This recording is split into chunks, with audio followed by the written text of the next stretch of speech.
Allez, bonjour André Bonnet. Bonjour Tanguy et bonjour Julien. Alors les auditeurs vous connaissent pour vous entendre régulièrement dans l'émission des Achourites, mais cette fois effectivement c'est le président fondateur du Centre méditerranéen de littérature que nous recevons en tant que grand témoin cette semaine de la Saint-Jordi. Vous êtes vous-même écrivain, André Bonnet? Oui, je suis écrivain, mais mon écriture à moi, elle est assez personnelle. C'est une manière, si vous voulez, d'exprimer ma spiritualité, puis de l'approfondir aussi. Donc, ce sont des ouvrages qui touchent un public particulier, et je suis assez fier de ce parcours personnel. Avec plusieurs livres publiés, notamment aux éditions du Rocher, donc sur Sainte Rita notamment. Comment est-ce que vous est venue cette passion pour l'écriture ? J'ai toujours eu la passion pour l'écriture. Je me souviens qu'à 14 ans, j'avais commencé à écrire un roman qui est d'ailleurs toujours dans un tiroir. Puis j'ai réessayé plusieurs fois cet axe littéraire. Et puis je me suis dit, c'est pas tout à fait ça. Et puis bon, comme je suis croyant et que j'aime beaucoup lire des ouvrages de spiritualité, un jour il y a eu un déclic dans ma tête. Et puis j'ai dit, tiens, je vais plutôt exceller dans ce domaine où je serai peut-être moins médiocre que le roman. La modestie qui vous caractérise.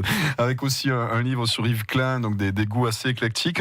André Bonnet, vous avez fondé le Centre méditerranéen de littérature. Quelle est sa raison d'être ? Alors vous savez, c'est assez curieux. L'idée m'est venue après l'élection de François Mitterrand. Il y avait cette émergence des radios libres et j'ai croisé la route d'un de vos confrères, Jean-Louis Dolza, qui avait à l'époque une radio qui s'appelait Radio Libre Internationale, et il m'a proposé, il savait que j'adorais la littérature, et puis il m'a proposé de faire une émission littéraire dans cette radio sur les antennes de RLI. C'était assez incroyable. Alors du coup, je suis allé frapper à la porte de la librairie Torquatis. Jean-Louis Cos, de manière très bienveillante, m'a donné quelques noms d'auteurs d'ici, et notamment Claude Simon, qui n'avait pas eu encore le prix Nobel littérature. Et il s'est passé cette chose incroyable. Quand j'y pense aujourd'hui, je me dis, mais c'est quand même dingue, parce qu'il devait y avoir 15 ou 20 auditeurs. L'émission était entre midi et 2. Et je suis allé chercher Claude Simon à Salles, très gentiment. Il m'a dit, oui, je veux bien venir à cette émission. Et nous avons conversé pendant 2 heures, et je suis pratiquement persuadé qu'on ne devait pas avoir eu plus de 30 auditeurs. Donc voilà, donc si vous voulez, ce déclic s'est ensuite prolongé dans une autre radio, Radio Midi Soleil, et là, le patron de cette radio, Gérard Claverie, m'a donné une chance incroyable, c'est d'aller au premier salon du livre de Paris, et là j'ai pu approcher des écrivains, j'ai pu approcher des gens comme Le Clésio à l'époque. Ah oui, lui aussi prix Nobel par la suite. Hervé Bazin, donc j'avais un petit peu, si vous voulez, le tournis, et j'étais assez impressionné. Et tout ça, ces heures de radio m'ont donné un jour l'idée, il y a eu un déclic dans ma tête, je disais, pourquoi tu ne créerais pas ici un cercle littéraire ?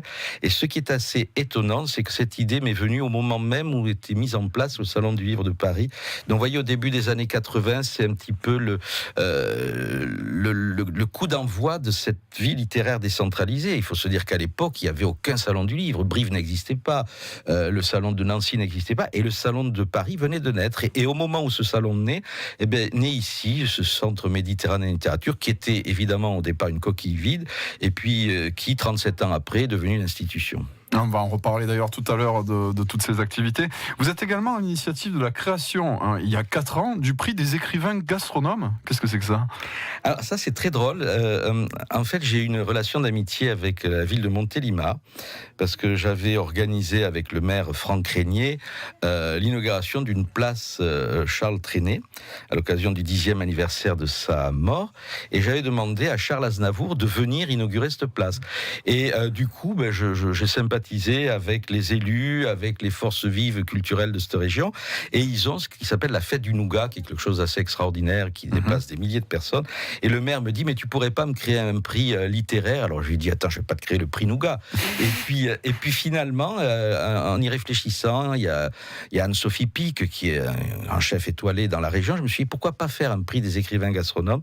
Et finalement, c'est une idée qui a vraiment été importante dans cette région, puisque des gens comme Bernard Pivot, Anne-Sophie Pic elle-même, Jean-François Piège, donc des écrivains gastronomes qui viennent et puis qui investissent cette ville de Montélimar. Donc moi, je suis pas du tout un orfèvre de la gastronomie, mais je trouve que c'était important de mettre en avant cette forme de littérature. Vous écoutez France Bleu Roussillon, il est 8h19. André Bonnet, le président fondateur du Centre méditerranéen de littérature et écrivain également, est notre grand témoin ce matin. Tanguy Bocotti. Bocconi. André Bonnet, cette semaine, on a fêté la Saint-Jordi, une fête traditionnelle qui fait vendre des dizaines de milliers de livres, surtout de l'autre côté des Pyrénées. Cette Saint-Jordi, vous aimeriez bien la populariser davantage chez nous, dans les PO. Alors, si je peux être un catalyseur, pourquoi pas. Moi, ce que je me dis, c'est que finalement, Barcelone est le cœur du monde de ce Saint-Jordi. C'est là que tout est parti. On est à 1h30 de Barcelone. On a cette chance d'être, je dirais, au centre du monde de cette vie littéraire qui est devenue quand même la fierté, non seulement de la Catalogne, mais du livre en général. C'est quand même devenu, à travers cette Saint-Jordi, c'est devenu la fête universelle du livre dans le monde. Oui, on rappelle le principe, c'est une tradition. Les hommes qui offrent une rose aux femmes et les femmes qui offrent un livre aux hommes, pour les auditeurs qui seraient... Voilà. Et je me dis, mais bon sang, on est à une poignée de kilomètres de ce cœur littéraire mondial. Essayons de rencontrer les acteurs du livre là-bas et profitons de cette dynamique. Vous voyez, par exemple, j'ai cette idée qui me trotte dans la tête depuis pas mal d'années. Pourquoi ne pas faire un train du livre? Regardez Brive, par exemple. Vous avez 130 auteurs qui partent de Paris et qui descendent à Brive, mais c'est merveilleux. Le train, moi j'ai déjà pris le train du livre de Brive, c'est magique. Il y a des lectures, il y a des séances dédicaces. Enfin, on peut faire ça, on peut demander à la RENF et au service de la SNCF français de se rencontrer. Alors, puisque la Saint-Jordi c'est le 23 avril à Barcelone, faisons-le ou le 22 ou le 24. Organisons-nous pour nous amener nos auteurs, nos valeurs sûres littéraires d'ici à Barcelone, et puis profiter de cette manne extraordinaire d'auteurs barcelonais, catalans de l'autre côté de la frontière, qui pourraient être reçus ici. Mais au-delà, parce que ça c'est anecdotique, au-delà de recevoir des auteurs, je pense qu'aussi on peut ici faire à Perpignan un véritable laboratoire de rencontres avec des éditeurs, avec des traducteurs. C'est assez facile, c'est une question de volonté. Les institutions locales font un travail remarquable, que ce soit la région, que ce soit le département, que ce soit la ville. Réunissons-nous autour d'une table et faisons une véritable Saint-Jordi. Allons plus loin de ce qui se fait très bien d'ailleurs, mais de manière, à mon goût, un peu timide. Et donc, essayons d'aller plus loin. Pour moi, c'est pas une mission impossible. Vous voulez créer un événement central autour de la littérature. Je pense qu'on a cette chance, on a ce poumon à Barcelone, profitons-en. André Bonnet est le président fondateur du Centre méditerranéen de littérature et écrivain. C'est notre grand témoin ce vendredi matin, Tanguy Bocconi. André Bonnet, cette littérature catalane, on va en parler, elle se porte plutôt bien finalement, avec une production foisonnante dans tous les genres, tous les styles. Alors, tout à l'heure, je vous disais que j'ai créé le Centre méditerranéen de littérature après l'élection de Mitterrand, au moment donc de l'émergence et de l'éclosion de cette vie littéraire décentralisée. Moi, j'ai vécu aussi, et j'ai été le témoin donc de la fondation, de la création de toutes ces maisons d'édition.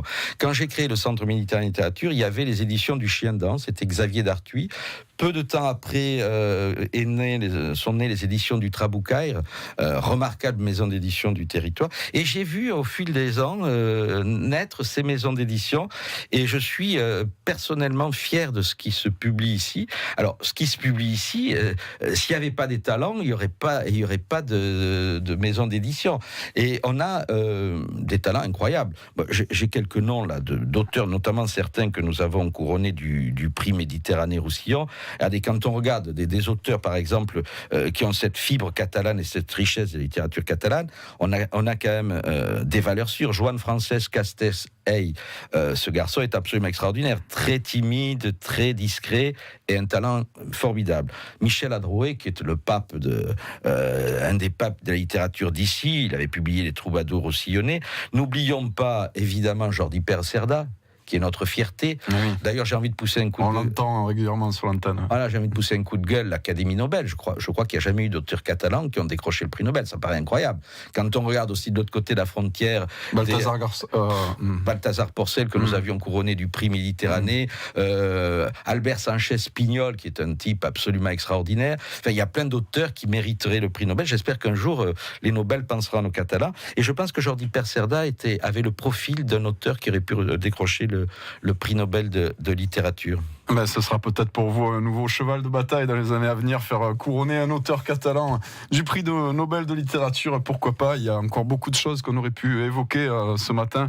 André Bonnet, malheureusement, le temps nous fait défaut, mais vous étiez notre grand témoin ce matin sur France Bleu Roussillon pour parler littérature. Une interview qu'on pourra retrouver sur francebleu.fr. Merci.